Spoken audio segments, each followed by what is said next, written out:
തപസ്സുകാലം, വിഭൂതി തിരുനാൾ. തിരുവചനം: നിങ്ങളുടെ ഹൃദയമാണ് വസ്ത്രമല്ല കീറേണ്ടത്, നിങ്ങളുടെ ദൈവമായ കർത്താവിങ്കിലേക്ക് മടങ്ങുവിൻ.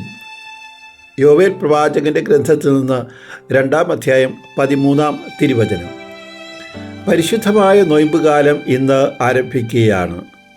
നെറ്റിയിൽ ക്ഷാരം പൂശി അനുതപിക്കുകയും സുവിശേഷത്തിൽ വിശ്വസിക്കുകയും ചെയ്യുവിൻ എന്ന പുരോഹിതൻ പറയുമ്പോൾ നാം ഒരു യാത്ര ആരംഭിക്കുകയാണ്.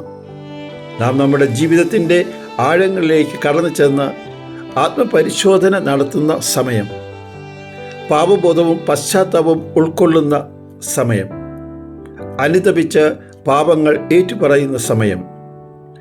നൊയമ്പുകാല യാത്രയിൽ നമുക്ക് വഴികാട്ടിയായി മാറുന്നത് തിരുവചനമാണ്.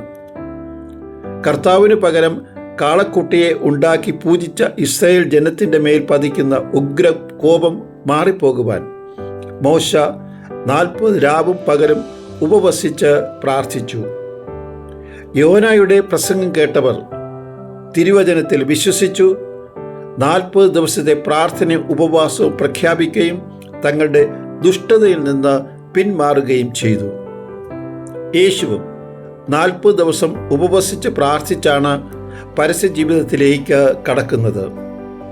നമുക്ക് നമ്മെ തന്നെ കർത്താവിൻ്റെ പദ്ധതികൾക്ക് വിട്ടുകൊടുക്കാം.